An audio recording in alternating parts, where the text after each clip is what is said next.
Mumtaz TV bersama menegakkan sunnah.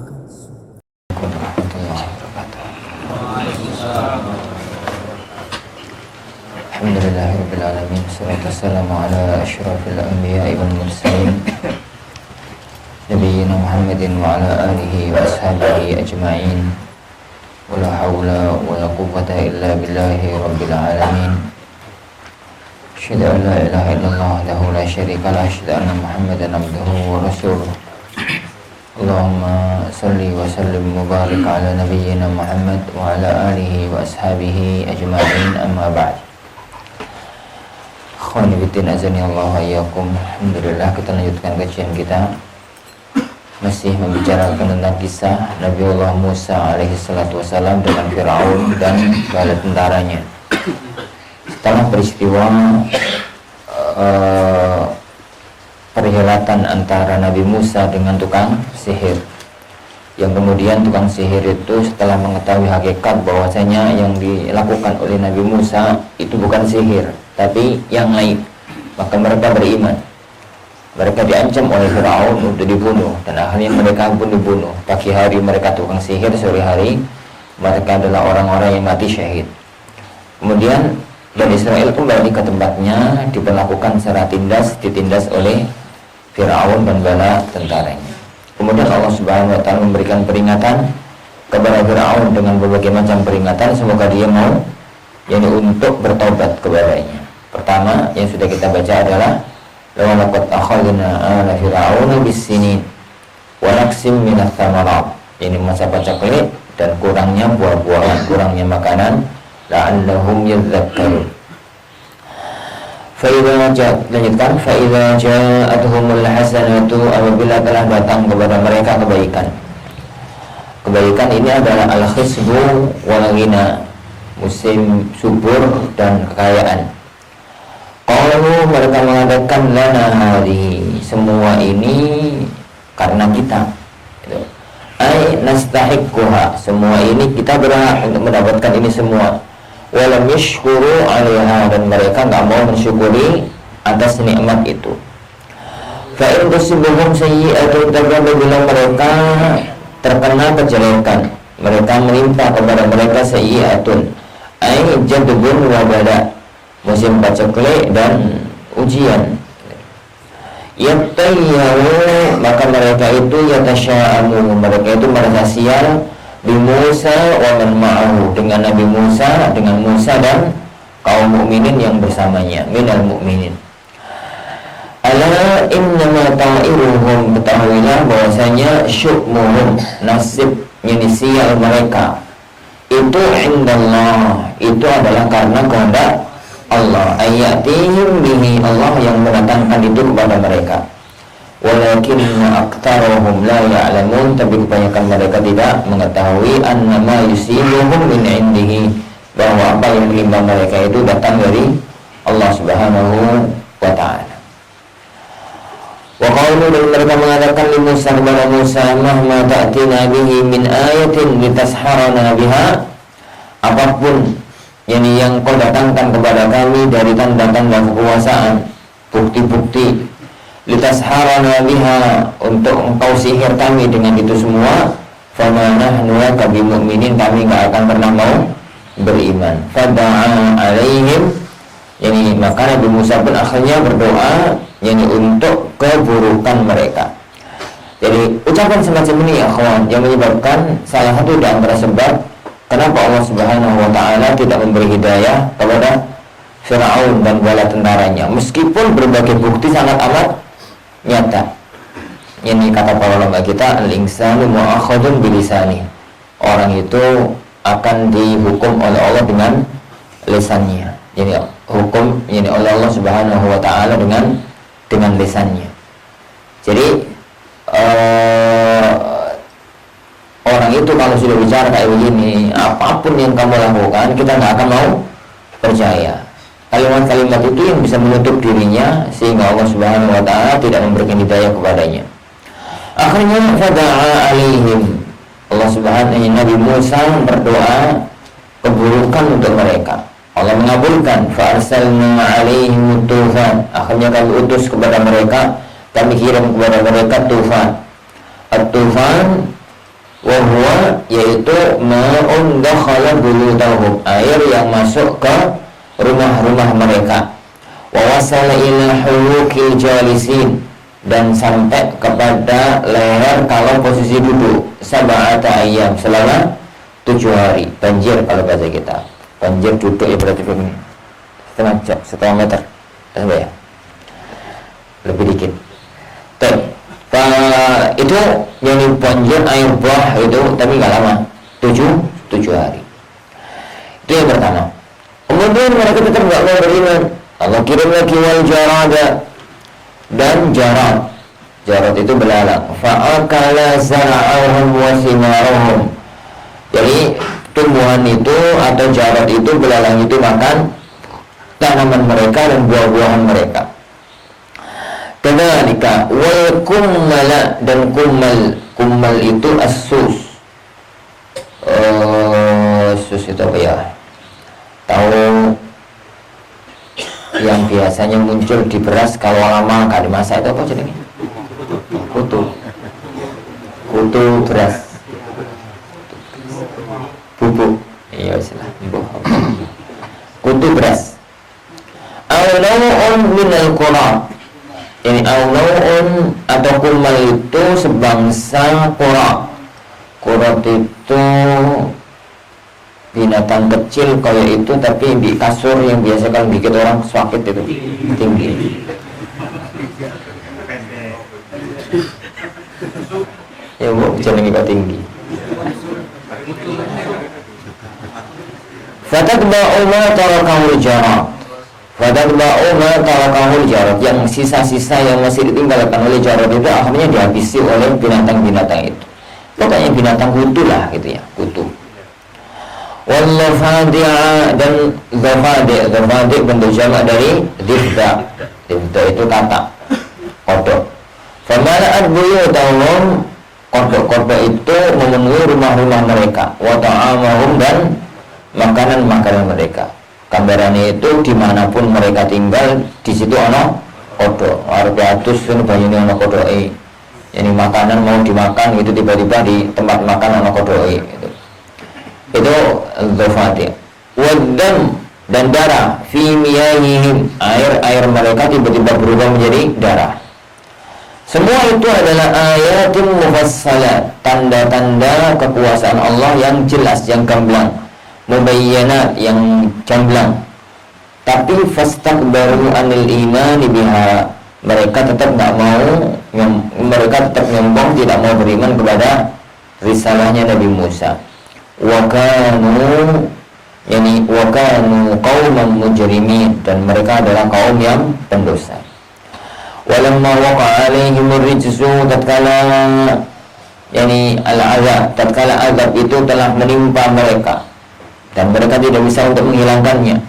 Setiap kali datang azab itu, setiap kali datang peringatan itu, qalu, mereka mengatakan, ya Musa, wahai Musa, ud'u lana rabbak, berdoalah untuk kami kepada Tuhanmu, bima ahida indak, ini dengan apa yang dijanjikan oleh Tuhanmu kepadamu, min kashfil azabi anna, untuk menghilangkan azab ini dari kita, in ayamanna, jika kami mau beriman. Lain lamul qasam, jika memang benar-benar kasyafta anna rijza, engkau bisa menghilangkan hal-hal tadi dari kami, lanu'minanna laka, kami akan beriman kepadamu, wa lanursilanna ma'aka Bani Israil, kami akan ngirim kepadamu bersama kamu bawa Bani Israil. Falamma kashafna bidu'ai Musa, tatkala kami hilangkan azab kami kepada mereka, bidu'ai Musa, dengan sebab doanya Nabi Musa, anhumur rijza ila ajalin, pada waktu tertentu, hum baluhum, yang mereka sampai kepadanya, idahum yang kusun, ternyata mereka itu yang kuduna agahum, mengingkari perjanjian mereka, wa yusirruna ala kufrihim, dan mereka tetap ngeyel untuk tetap kufur, untuk tetap kufur. Dan ini kaya-kaya semacam itu, kayak banyak orang Pokoknya ini aku sampai kangen dialog, aku tak iman. Ternyata enggak. Aku kalau begini semacam itu. Makanya para ulama kita itu mengatakan, enggak usah kemudian meladeni orang-orang yang kira-kira kalau diladeni tetap akan semacam itu. Meladeni debat, meladeni apa gitu. Kenapa? Ya karena buang-buang waktu dan kadang-kadang nggak ada fungsinya. Akhirnya fantaqamna minhum, kami pun kami pun mengadab mereka. Wa aghraqnahum fil yam, kami tenggelamkan mereka di laut al-bahr al-milah. Al-yam itu laut yang asin. Bi annahum, dengan sebab karena perbuatan mereka, bisa babi annahum, dengan sebab mereka itu kadzabu bi ayatina, mendustakan ayat-ayat kami, wa kanu anha ghafilin, dan mereka itu lalai terhadap ayat-ayat kami, la yatadabbarunaha, mereka tidak mau untuk mentadabburinya. Dan itu semua yang atas tadi adalah yang kita bicarakan kemarin, 9 tanda kekuasaan Allah Subhanahu wa ta'ala. Berarti kalau dihitung apa? Tufan, belalang, utuh, tata, darah, ya, sudah. Darah yang sudah kemarin itu musim paceklik, kemudian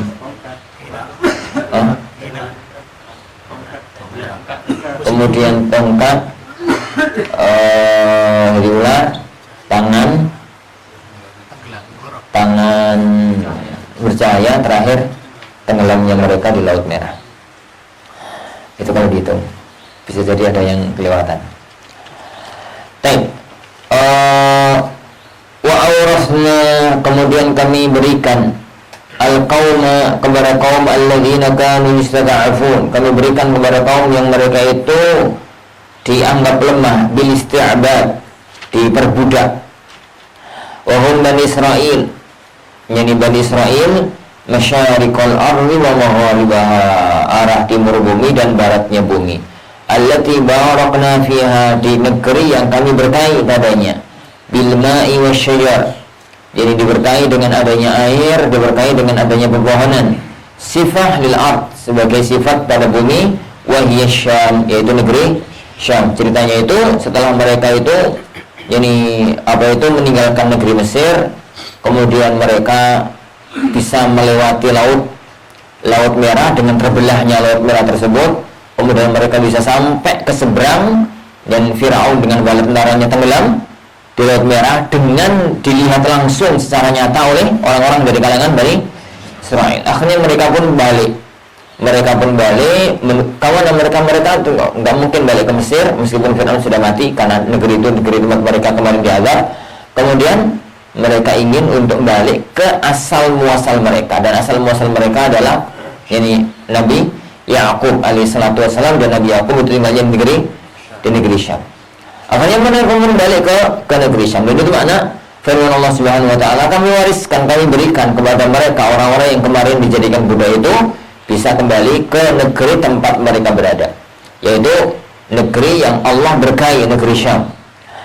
Wa tammat kalimatu rabbikal husna, dan telah sempurna kalimat Tuhanmu yang baik. Wa yaqulu, dan itu adalah firman Allah Subhanahu wa ta'ala, wa nuridu an namunna 'alal ladzina istud'ifu, dan kami inginkan untuk kami berikan kepada orang-orang yang diperbudak fil ardi, di muka bumi. Itu surat Qasas, yani wa naj'alahum a'immatan wa naj'alahum al-warithin, kami jadikan mereka adalah para pemimpin, dan kami jadikan mereka adalah yang mewarisi atau yang menguasai negeri Syam. Ala Bani Israil, kepada Bani Israil, bima sabaru, karena sebab kesabaran mereka, ala azal aduwihim, atas gangguan dari musuh-musuh mereka. Wa dammarna, dan kami hancurkan, ahlakna, kami hancurkan, maka yasna'u fir'aun wa qaumuhu, apa yang dilakukan oleh Fir'aun dan kaumnya, minal imarati, dari berbagai bangunan ya kawan, yang pernah dibangun oleh Fir'aun yang ada di zaman Nabi Musa, itu maksudnya bangunan yang dibangun oleh Fir'aun yang ada di zaman Nabi Musa, itu yang Allah hancurkan. Karena Fir'aun itu adalah sebenarnya gelar pemimpin Mesir. Fir'aun itu banyak, jadi raja-raja Mesir yang sebelumnya dahulu namanya pun Fir'aun. Fir'aun itu istilah kita itu presiden, raja, kaisar gitu. Kalau pemimpin Persia itu Kisra, pemimpin Romawi itu kaisar. Jadi pemimpin Romawi itu kaisar. Kemudian pemimpin Habasyah itu Najasyi. Pemimpin Indonesia namanya presiden. Begitu. Jadi itu lah pemimpin negeri Mesir itu namanya Fir'aun. Yang Allah hancurkan di sini adalah bangunan yang dibangun oleh Fir'aun yang pernah ngaku jadi Tuhan. Itu yang dianjurkan. Makanya kan dalam kisah Nabi Musa, dalam kisahnya lebih lengkap daripada apa yang Allah ceritakan dalam surat Al-A'raf ini. Dan Nabi Fir'aun itu ngomong sama Haman, ibni sarha, bangunkan untuk bangunan menjulang tinggi ke langit. Bangunan menjulang tinggi ke langit, saya akan cari Tuhannya Musa karena saya yakin dia itu adalah pendusta. Bangunan itu mana sekarang? Nggak ada. Nggak pernah ada wujudnya, ada bangunan tinggi menjulang di Mesir yang dulu pernah dibangun oleh Haman, yang pernah dibangun oleh Haman atas perintahnya Firaun. Adapun piramid itu sudah ada sebelum zaman Firaunnya Musa, sebelum zamannya Nabi Musa, piramid itu sudah ada, dan itu dibiarkan oleh Allah Subhanahu Wa Taala karena yang Allah hancurkan adalah bangunan yang dibangun oleh Firaun yang ada di zaman Nabi Musa. Baik. Wa ma kanu ya'rishun, dan apa yang mereka ya'rishun bikasrir ra wa dhammiha ya'rishun atau ya'rushun ay yarfa'una minal bunyan, mereka bangun bangunan-bangunan yang tinggi dihancurkan oleh Allah Subhanahu wa taala. Wa jawazna wa abarna, dan kami lewatkan bi Bani Israil al-bahra lautan fa'atau ay famarru, mereka itu pun lewat setelah mereka itu melewati laut. Setelah mereka itu mampu melewati laut dan sampai ke pinggiran negeri yang lain. Mana itu ya? Kalau dari Kairo, negeri Mesir itu, kemudian ke Laut Merah, sebelah timurnya daerah Jeddah. Sebelah timurnya itu daerah Jeddah, daerah sekitar Jeddah itulah. Dan mereka di tempat itu, mereka dulu itu meninggalkan apa? Jadi meninggalkan negeri Mesir. Akhirnya mereka dari situ berjalan kaki berangkat menuju ke negeri Syam. Mereka berjalan kaki menuju ke negeri Syam. Di tengah perjalanan, famarru ala qaumin ya'qufun, mereka itu melewati sebuah kaum yang mereka itu ya'qufun bi dhammil kaf wa kasriha, ya'qufun dengan mendhammah kaf atau mengkasrah kaf, ya'tifun. Mereka itu i'tikaf itu berdiam diri menyembah berhala, ala asnamin lahum, mereka mendiam diri menyembah pada berhala mereka, ayyuqimuna ala ibadatiha, mereka melaksanakan ibadah kepada berhala tersebut. Orang-orang itu yang ditemui oleh Nabi Musa dan kaumnya. Qalu, mereka mengatakan, ya Musa, wahai Musa, ij'al lana ilahan, yang dijadikan kita itu punya Tuhan, sanaman, berhala, na'buduhu, untuk kami sembah, kama lahum alihah, kayak mereka itu punya Tuhan-Tuhan itu. Dan mulailah muncul sifat asli Bani Israil. Bani Israil ya kawan, itu kaum yang paling dimanja oleh Allah. Ini Allah Subhanahu wa taala memberikan kepada mereka kelebihan yang tidak Allah berikan kepada kaum-kaum yang lainnya. Tapi mereka punya sifat yang sangat buruk, yaitu sifat suka menentang dan ngeyel kepada para nabi dan para tokohnya. Ini kepada para nabi dan para tokohnya. Sehingga seandainya akhwan itu terjadi pada banyak orang, mungkin tidak akan terjadi semacam ini. Mereka pertama disiksa habis-habisan di zaman Firaun. Nabi Musa datang dengan berbagai macam mukjizat yang sangat dahsyat. Ular, peristiwa perhelatan itu, peristiwa tangan berubah bercahaya, kemudian berbagai macam azab yang Allah timpakan kepada Firaun satu demi satu, kemudian hilang dengan Tuhannya atau dengan kekuasaan Allah Subhanahu wa taala. Yang paling terakhir, mereka melihat dengan mata kepala mereka sendiri bagaimana dahsyatnya mukjizatnya Nabi Musa, laut terbelah. Mereka bisa melewatinya. Kemudian Firaun dan bala tentaranya mati tenggelam di Laut Merah di pandangan mereka secara langsung. Dengan segala kekuasaan yang Allah tampakkan kepada mereka, ternyata mereka melewati menyembah berhala, minta Tuhan, minta Tuhan lain. Ij'al lana ilahan, jadikan kami itu punya Tuhan sanaman yang kami sembah, yani na'buduhu kama lahum alihah. Qal, Nabi Musa menjawab, innakum qaumun tajhalun, kalian itu orang-orang yang bodoh.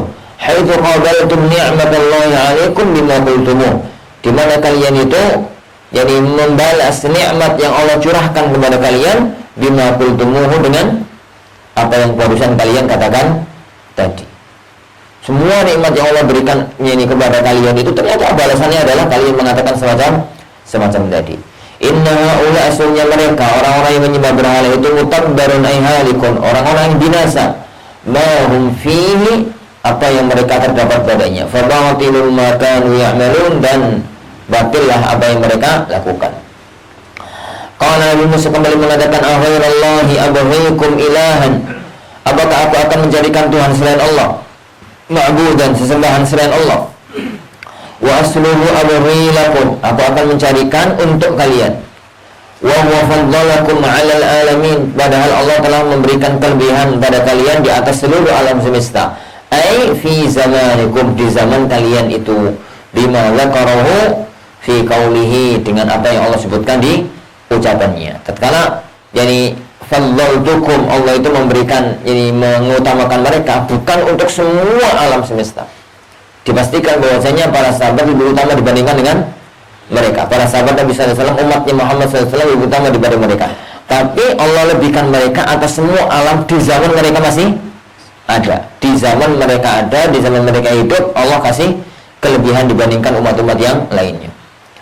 Wadzkuru, dan ingatlah id anjakum, tatkala Allah menyelamatkan kalian. Wa fi qira'ah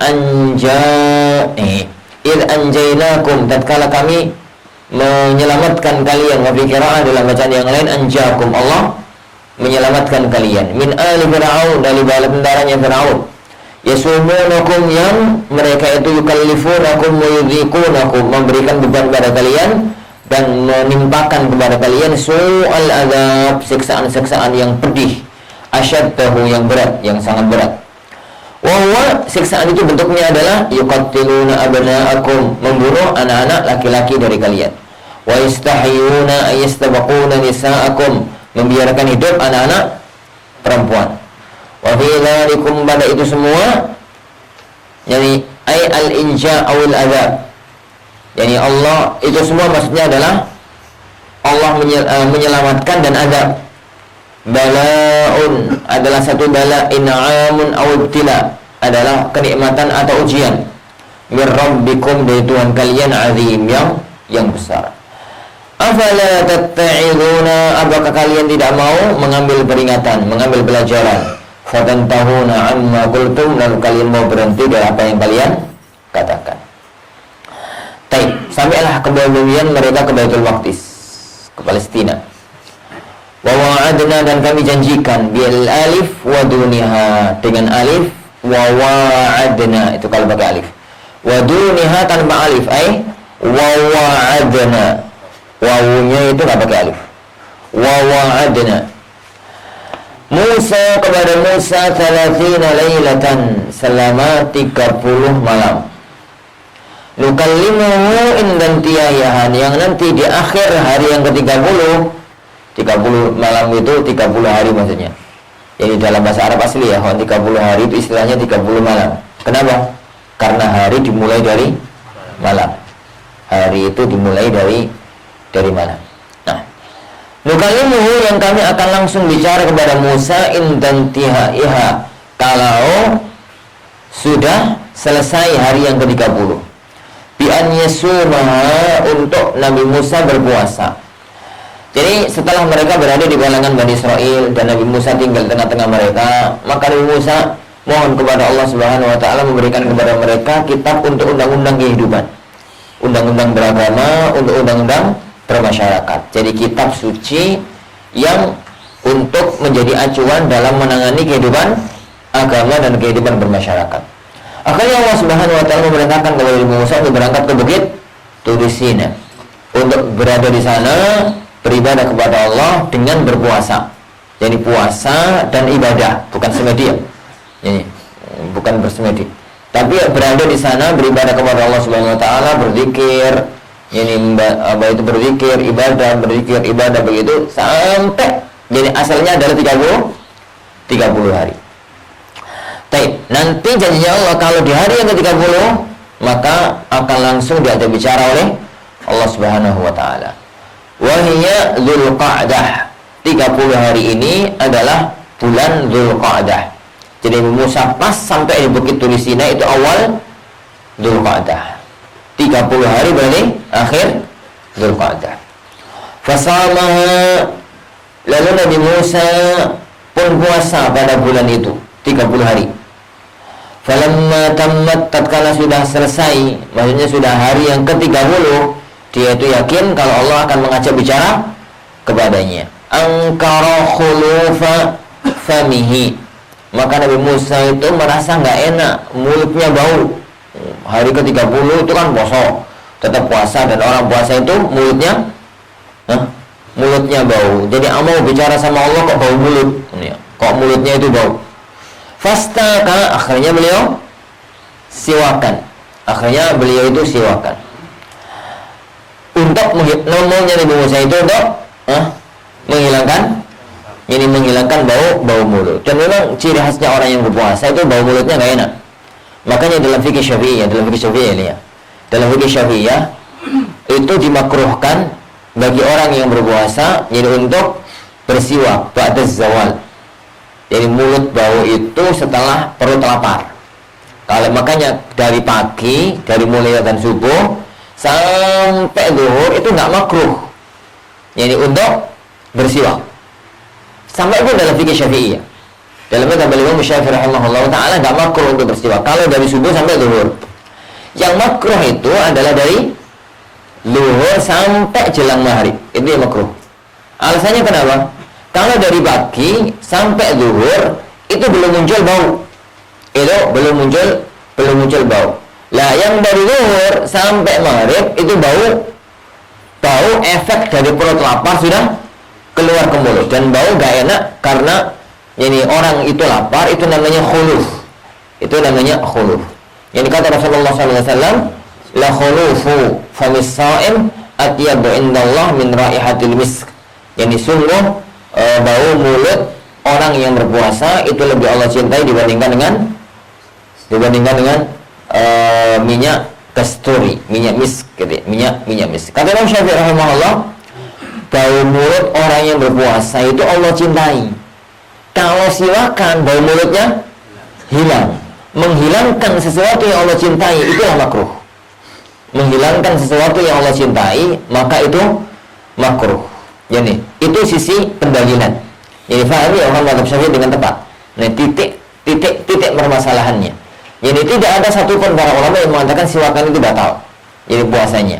Hanya titik masalahnya adalah tatkala bau mulut itu Allah cintai, kemudian dihilangkan dengan siwakan, maka itu titik makruhnya. Dimakruhkan menghilangkan sesuatu yang Allah yang Allah Subhanahu wa taala cintai. Itu dalam fikih Syafi'iyah. Tapi siwak yang dimaksudkan dalam kajian-kajian fikih itu bukan siwak yang pakai pasta gigi itu. Ini bukan siwak yang pakai pasta gigi itu, tapi siwak pakai kayu yang tanpa air. Ini yang tanpa air, tanpa apa. Adapun kalau siwak yang pakai air, pakai pasta gigi dengan berbagai macam rasa, itu bukan siwak yang dibahas oleh para ulama. Itu bukan siwak yang dibahas oleh para ulama. Ini tatkala kita masuk kepada fikih yang lain, kepada apa itu? Sikat, air, kumur-kumur ya, dan pasta gigi yang itu punya rasa, maka hukumnya adalah hukum kumur-kumur dan hukum nyicipi makanan. Hukumnya itu adalah hukum kumur-kumur secara mendalam dan hukum mencicipi makanan. Apa hukumnya ya? Kumur-kumur secara mendalam dan hukum mencicipi makanan pada waktu bulan Ramadan makruh kalau bukan untuk hajah. Jadi kalau bukan untuk hajah. Itu titik masalahnya ada. Jadi fahami titik di mana para ulama membahas. Para ulama membahas itu bukan pasta gigi yang sekarang, tapi pasta gigi zaman ini dahulu. Tapi sikat gigi yang ada jadi pada zaman dahulu. Meskipun dalam mazhab jumhur ahlul ilm, karena ya siwakan sikat gigi itu itu makruh sejak subuh. Ini sejak subuh. Kenapa sejak subuh? Ya karena nyicipi makanan subuh itu sudah makruh. Subuh itu nyicipi makanan, baru sholat subuh misalkan terus masak. Ngengot mungkin durung lemes, mumpung durung lemes masak sih. Itu nyicipi makanan sejak subuh sudah makruh. Kalau bukan untuk hajah. Ini kalau bukan untuk hajah, orang tahu nyicipi barang apa. Ini maksudnya. Kalau untuk hajah itu rasanya enak apa ya berarti enggak karena hajah. Ini semacam itu makruh dari awal. Maka usahakan sikat gigi itu sebelum subuh. Sikat gigi itu usahakan sebelum subuh. Diusahakan ya. Kenapa tadi dibahas oleh para ulama kita? Para ulama kita jadi sampai sekarang di negerinya para ulama itu pakainya siwak. Di negeri mereka sampai sekarang. Indonesia ya nggak pakai siwak. Ini pakai apa itu? Ini pasta gigi pakai odol itu. Wallahu a'lam bishawab. Baik. Mana tadi? Ada pun dalam madhab jumhur para ulama karena mereka tidak memakruhkan pakai siwak itu. Alasan mereka satu. Pertama, karena alasan mereka karena bau mulut nggak enak itu bukan karena faktor gigi, tapi karena efek perut yang kosong. Perut yang kosong itu menjadikan di dalam perut itu ada hawa panas. Hawa panas itu yang keluar lewat mulut. Tatkala hawa panas itu keluar lewat mulut, maka menjadikan bau itu nggak enak. Lah, itu nggak bisa dihilangkan dengan siwak. Itu nggak bisa dihilangkan dengan siwak. Karena pendapat jumhur ini yang lebih utama dalam masalah ini. Wallahu a'lam. Ala kulli. Kembali ke sini. Mana tadi? Kisah Nabi Musa tatkala beliau itu punya perasaan mau ketemu dengan Allah, mau bicara dengan Allah, kan mulutnya nggak enak. Fastaka, akhirnya Nabi Musa itu bersiwak. Fa'amarahullahu bi asyrah ukhra. Akhirnya Allah memerintahkan untuk nambah 10 hari lagi. Akhirnya Allah perintahkan untuk menambah 10 hari lagi. Liyukallimahu bi khulufi famihi. Untuk Allah bicara kepadanya dengan bau mulut, dengan bau mulutnya yang sedang berpuasa, dan itu lebih Allah Subhanahu wa taala cintai. Kama qala ta'ala, karena sebagaimana yang Allah Subhanahu wa taala mengatakan wa atmamna bi asyrin, kami sempurnakan lagi dengan 10 min Dzulhijjah. Oleh karena itu Allah Subhanahu wa taala bicara dengan Nabi Musa itu tanggal 10 Dzulhijjah, yaumun nahar. Karena 30 hari di bulan Dzulqa'dah ketambahan 10 hari di bulan Dzulhijjah. Hari ke-10 tatkala Nabi Musa masih puasa, itulah Allah Subhanahu wa taala bicara kepada Nabi Musa alaihi salatu wassalam. Fatamma miqatu rabbih, maka sempurnalah janji dari Tuhanmu, waktu dari Tuhannya, wa'adihi, waktu janjinya, bikalamihi, ya, untuk bicara kepada Nabi Musa itu 40 hal lailah, 40 arba'in sebagai hal, 40 hari. Halailah sebagai tamyiz dari arba'in. Wa qala Musa li akhih, dan sebelum berangkat ke Bukit Turisina, Nabi Musa bicara kepada saudaranya Harun, inda dhihabihi ila jabal lil munajah, tatkala mau berangkat ke gunung untuk berbicara dengan Allah Subhanahu wa taala. Ukhlifni, kun khalifati, jadilah kamu penggantiku, fi qaumi, untuk ngurusi kaumku. Wa asri, dan berbuatlah baik, berbagusilah amrah, urusan mereka. Wa la tattabi' sabilal mufsidin, kamu jangan mengikuti jalannya orang-orang yang rusak. Bi muwafaqatihim 'alal ma'asi, membiarkan mereka, menyetujui mereka berbuat kemaksiatan. Baik, 40 hari tinggal Nabi Musa. Falamma ja'a Musa limiqatina, tatkala Nabi Musa datang memenuhi waktu kami, ai al-walil waqti alladhi wa'adna bil kalami fihi, waktu yang kami janjikan untuk kita bicara langsung dengan Musa. Dan beliau adalah satu-satunya nabi yang diajak bicara langsung oleh Allah di bumi. Kalau Rasulullah SAW itu diajak bicara langsung oleh Allah di mana? Di langit. Di langit. Makanya Rasulullah SAW tidak punya gelar Kalimullah. Yang punya gelar Kalimullah adalah Nabi Musa alaihissalam, karena Nabi Musa tatkala itu masih di bumi, di Bukit Turisina, diajak bicara langsung oleh Allah Subhanahu wa taala. Ada nabi-nabi yang lain, maka bicaranya Allah kepada mereka itu lewat Jibril. wa kallamahu rabbuhu, dan Tuhanmu bicara kepada, yakni Tuhannya, maksudnya Allah bicara kepada Musa bila wasitatin, tanpa perantara. Tanpa perantara biasanya kalau antara Allah dengan ini para nabi dan rasul adalah lewat Jibril, perantaranya Jibril. Kalaman sami'ahu min kulli jihad, sebuah ucapan yang didengar langsung oleh Nabi Musa, min kulli jihadin, dari segala arah. Ucapannya Suyuti yang semacam ini, ya kawan, yang semacam ini, itu yang menjadikan mazhab beliau dalam masalah akidah itu diperbincangkan oleh para ulama. Karena itu bukan akidah Asy'ariyah. Ini ucapan beliau ini bukan akidah Asy'ariyah. Akidah Asy'ariyah, akidah Asy'ariyah itu, Allah itu bicara. Tapi bicaranya Allah itu al-kalamun nafsi. Al-kalamun nafsi itu sesuatu yang ada kalau dalam diri manusia, ya kan. Al-kalamun nafsi itu kalau kerentak di hati, kemudian ngomong di hati, gak keluar ke lisan, itu namanya al-kalamun nafsi. Al-kalam an-nafsi. Lah, adapun yang didengar oleh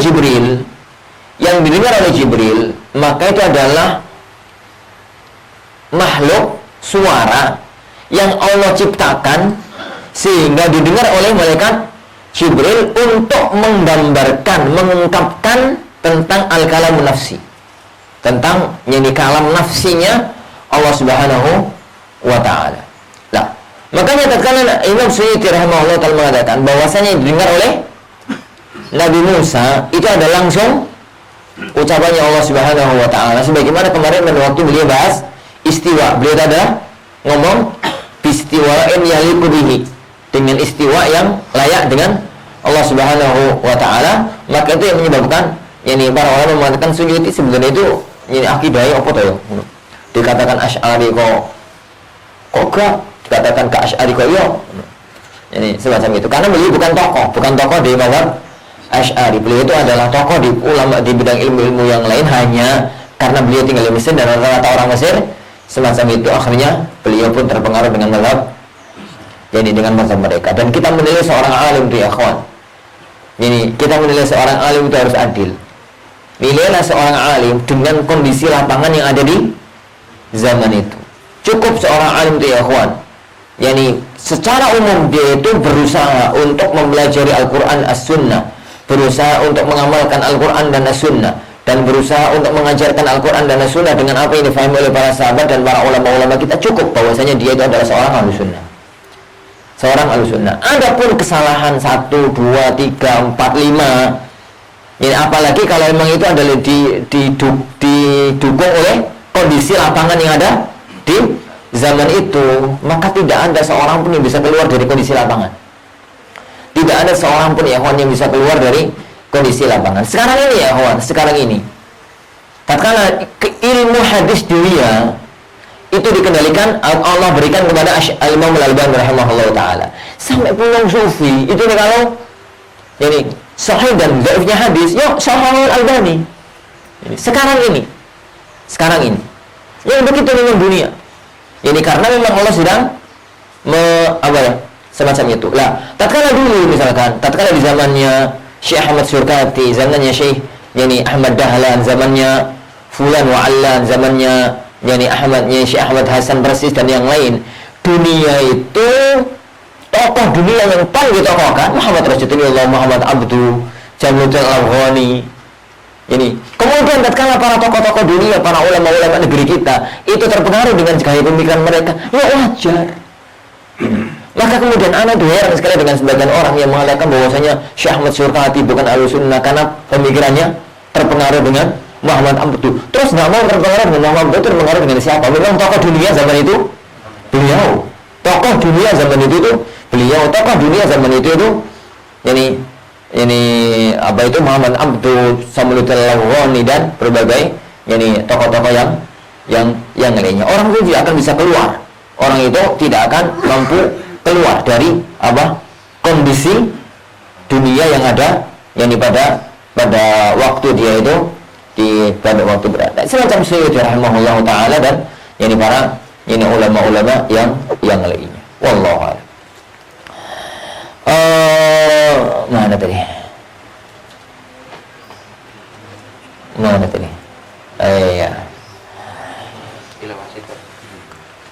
wasitah min kulli jihah. Ini min kulli jihah dari segala arah. Qala rabbi, yani Nabi Musa mengatakan Rabbi ya Allah, arini tampakkan kepadaku. Tapi Nabi Musa itu nggak tahu Allah itu dari mana, ini suara ini datangnya dari mana. Maka Nabi Musa mengatakan Rabbi ya Allah, arini tampakkan kepadaku nafsak, ini dirimu, anzur ilaik, supaya aku bisa melihat dirimu. Qal, Nabi Musa, Allah mengatakan lan tarani, engkau tidak akan bisa melihatku. Ai la taqdiru ala ru'yati, kamu itu enggak akan mampu melihatku. Wa ta'biru bihi, Allah mengungkapkan dengan bahasa lan tarani tuna lan ura. Ini bukan bahasanya itu lan ura, aku enggak akan bisa dilihat. Yufid, memberikan faedah in kana ru'yatihi ta'ala, bahwasanya Allah itu bisa dilihat. Tapi dunia, kehidupan kita di dunia ini belum memungkinkan untuk melihat Allah Subhanahu wa taala. Baru nanti kalau kita masuk alam akhirat memungkinkan untuk melihat Allah Subhanahu wa taala. Kenapa ya kawan? Dunia ini serba lemah. Dunia ini serba lemah. Maka banyak cerita di akhirat itu yang itu kalau seandainya terjadi di dunia sudah binasa manusia. Contoh ya kawan. Dunia ini seandainya matahari Allah dekatkan ke bumi, kata ilmuwan, mendekat sekilo aja, lebur nih bumi. Tapi di akhirat nanti, ini matahari mendekat ke bumi itu 1 mil. 1 mil itu 1,6 kilo. Matahari ini kalau lebih lalu. Bumi ini di kiri, matahari ini lalu. Jadi semacam itu. Kenapa nggak kosong? Alam ini beda. Ini alamnya beda. Lu manusia kok nggak hancur, nggak kosong, nggak apa? Alamnya beda. Ini alamnya itu beda. Mereka di padang mahsyar diceritakan oleh Rasulullah SAW itu menunggu di padang mahsyar 70.000 tahun, nggak makan, nggak ngombe. Kuat, ya. Alamnya beda. Kekuatan mereka Allah beri kekuatan yang berbeda. Begitu. Ini selanjutnya. Makanya bahasanya Allah Subhanahu wa taala lan tarani, engkau itu tidak akan mampu melihatku, itu maknanya. Jadi bukan berarti Allah itu enggak terlihat. Jadi Allah itu ini tidak terlihat. Dan yang mengatakan bahwasanya Allah itu enggak bisa dilihat, ini adalah orang-orang ini Mu'tazilah. Ini orang-orang Mu'tazilah. Kalau sebagian antara mereka mengatakan lan itu adalah li ta'bid. Jadi lan itu menunjukkan arti selamanya. Ini dan itu adalah salah satu di antara mazhab Mu'tazilah yang masuk dalam ilmu nahwu tanpa disadari oleh teman-teman sampai pun sebagian ustaz nahwu. Yang mengatakan perbedaan antara la dan lam. Ini lan, ini ya. Ini la itu menafikan tapi nggak selamanya. Ini lan itu selama-lamanya. Itu akidah, itu adalah akidah Mu'tazilah yang masuk ke ilmu nahwu. Kata Imam Ibnu Malik rahimahullah taala, kata Imam Ibnu Malik rahimahullah taala dalam Al-Kafiyah Syafiyah beliau mengatakan, bukan dalam Alfiyah ya. Beliau itu punya 2 kitab, satu Alfiyah itu yang masyhur, yang satu kitab lain lebih besar dibandingkan dengan Alfiyah namanya Al-Kafiyah Syafiyah fi Nahwu. Yang beliau mengatakan wa man qala bilan mu'abbada fa qawluhu rudud wa siwahu fa'buda. Wa man rama bilan mu'abbada, barang siapa yang mengatakan lan itu mu'abbad untuk arti selamanya, fa qawluhu rudud, maka ucapannya tolaklah. Wa siwahu fa'buda, selain pendapat ini peganglah. Ini ta'budlah kepada Allah dengan pendapat itu. Pendapat lain itu apa? Lan itu linafiyit tawil, untuk menafikan dalam jangka waktu yang lama, tapi enggak selamanya. Jadi enggak selamanya. Kalau lama banget katakan lan. Kalau lamanya sebentar, yani kalau tidaknya itu sebentar katakan la. Kalau tidaknya itu lama katakan lan. Ini kata, tapi enggak. Ini tapi enggak selamanya.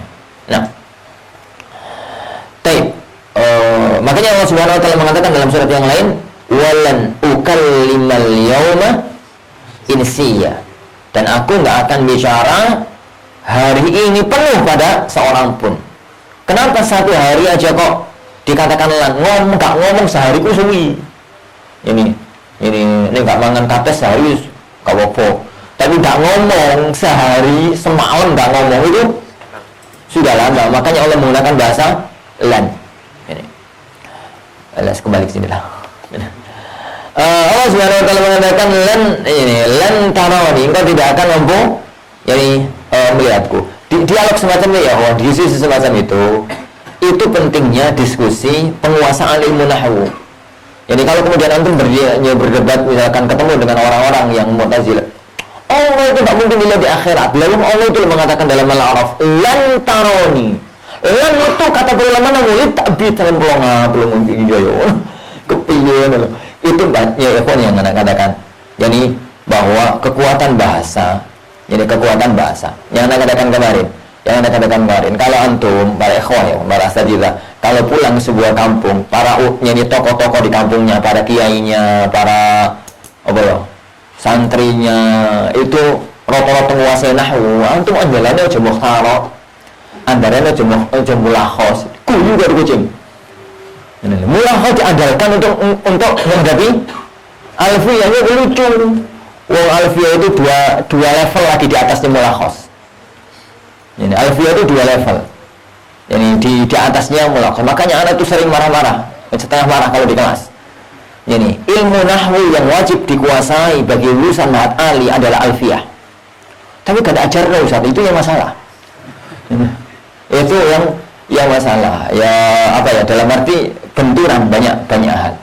Ini benturan, jadi banyak hal. Kita melihat bahwasanya materi-materi yang lebih dikedepankan, materi-materi yang lain lebih dikedepankan. Tapi anak sering mengatakan untuk level asatidzah, untuk orang ya ikhwan yang sudah berani untuk dilabeli ustadz, alfiyah itu ilmu wajib. Alfiyah, penguasaan alfiyah Ibnu Malik itu ilmu wajib. Kalau enggak, maka sementara jangan dulu. Maksudnya untuk bisa ngaji yang umum ya kawan, ngaji tempat umum ya, kalau ngajar SD, ngajar TK, ngajar TPA, ngajar MSW itu ya apa-apa lah. Tapi untuk kajian umum yang berhadapan dengan umat, bisa jadi berhadapan dengan kiai fulan, berhadapan dengan santri dari pondok pesantren fulan, alfiyah itu ilmu wajib. Kenapa? Yani pengendalian Al-Quran, As-Sunnah, penguasaan tata kata, bahasa dan macam-macamnya itu tanpa alfiyah nggak bisa ya kawan.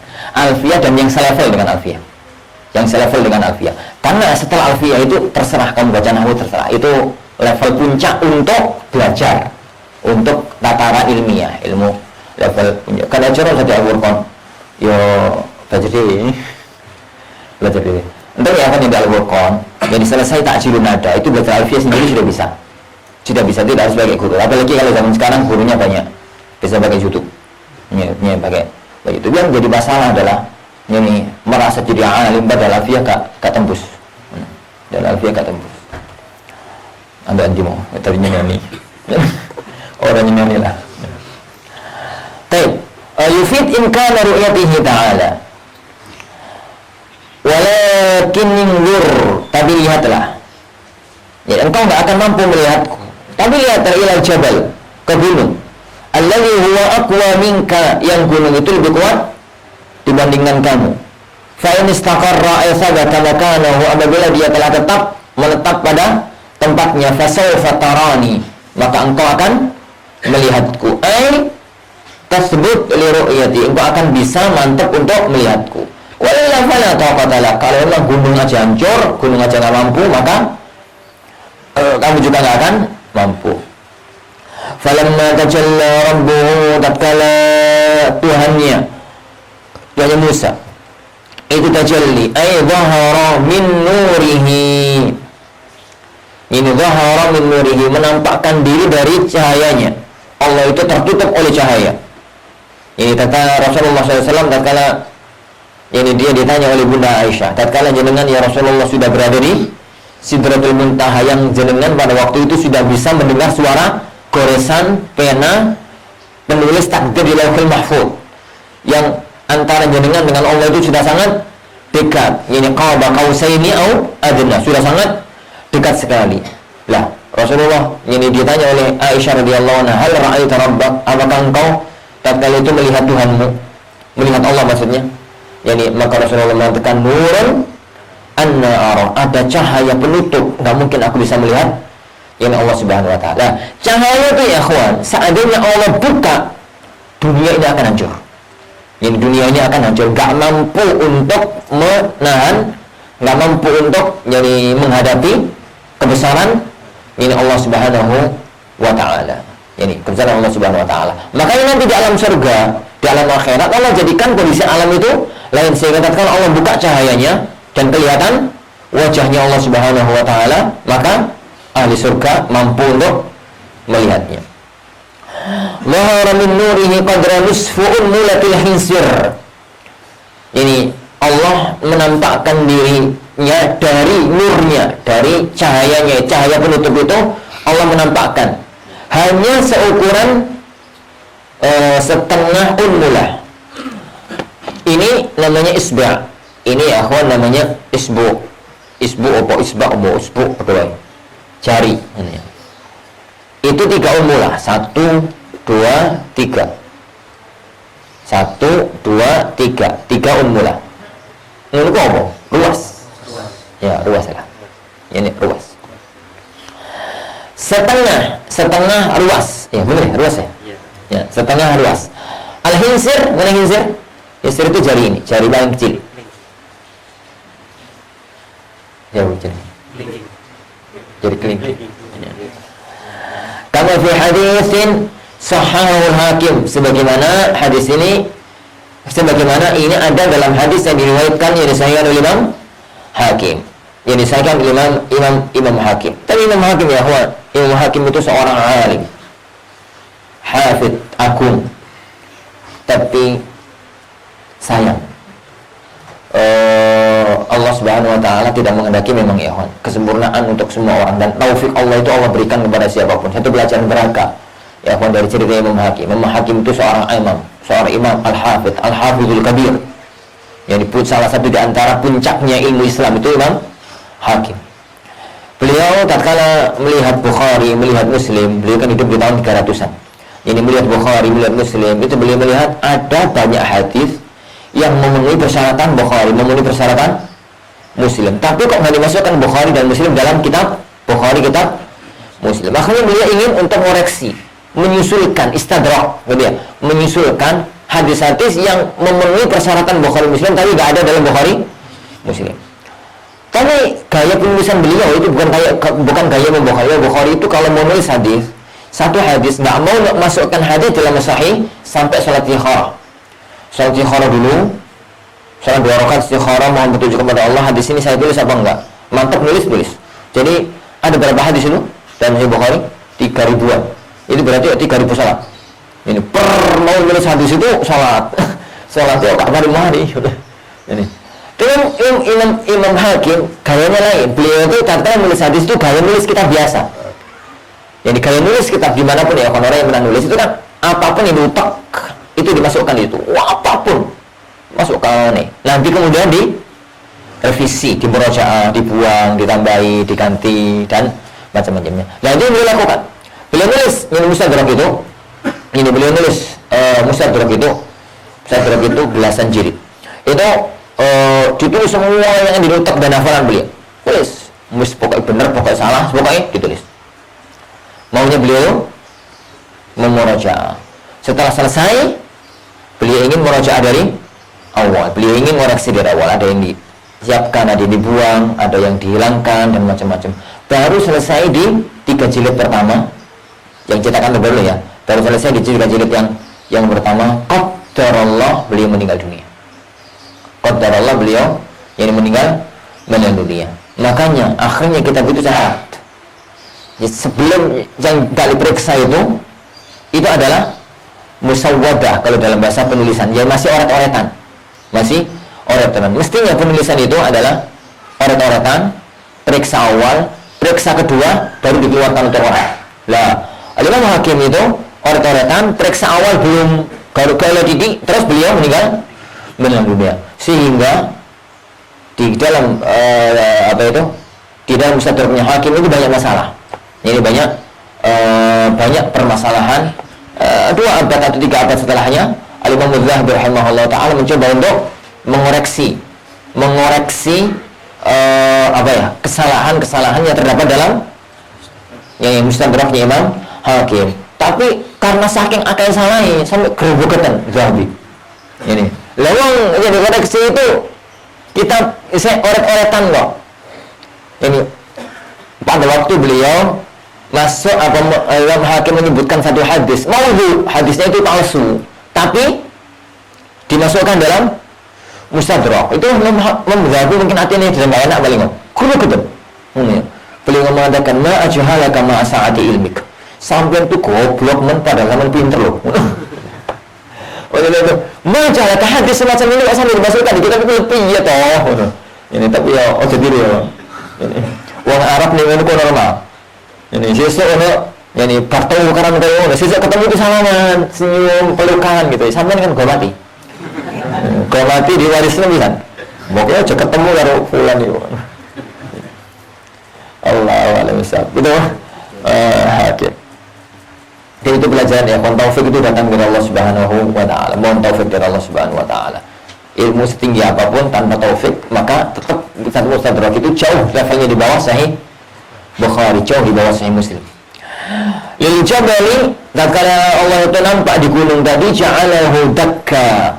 Gunung itu pun hancur bil qasar, yani wal mad, yani bil qasar wa al mad. Ai bil qasar ya kan? Dibaca isim maksur. Yani maksur. Maksur itu kayak Musa. Berarti dakka, kafnya itu tulisannya alif layyina, alif layyina. Yani wal mat, dan dibaca dengan mat. Mat itu alifnya naik. Alifnya itu ya alif berdiri, alif batek. Ai madkukan. Ai madkukan. Madkukan ditumbuk itu hancur. Yani mustawiyan bil ard, rata dengan tanah. Wa kharra Musa sa'iqa. Akhirnya Musa pun pingsan, maghsyiyan alaih. Yani pingsan lihauli ma ra'a, karena dahsyatnya yang beliau lihat. Falamma afaqa, tatkala beliau bangun itu siuman, apa itu? Ya siuman ya. Qala sadar. Qala subhanaka, maha suci engkau ya Allah, tanzihan laka, mensucikan engkau. Tubtu ilaika, saya bertobat kepadamu, min su'ali ma lam u'mar bihi, karena saya minta sesuatu yang saya tidak perintahkan untuk memintanya. Wa ana awwalul mu'minin, dan saya adalah orang yang pertama kali beriman fi zamani, di zamanku, jadi di zaman. Allahu a'lam. Jadi melihat Allah Subhanahu wa taala itu pasti tidak mungkin di dunia. Pasti tidak mungkin di dunia. Itu yang pertama. Yang kedua, melihat Allah Subhanahu wa taala itu pasti nanti terjadi dalam akhirat.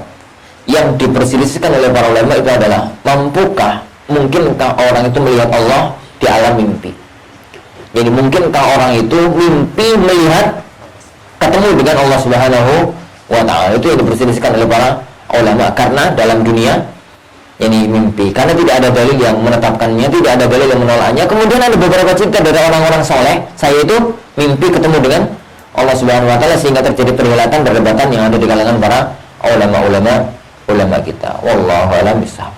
Tapi sampai sini kisah tentang Nabi Musa masih dilanjutkan insyaallah pertemuan depan. Pertemuan besok tentang masih ceritanya Nabi Musa alaihissalatu wassalam. Kita akhiri majelis kita. Subhanakallahumma wa bihamdika, asyhadu an la ilaha illa anta, astaghfiruka wa atubu ilaik. Wassallallahu wasallam wa baraka ala nabiyyina Muhammad. Assalamualaikum warahmatullahi wabarakatuh.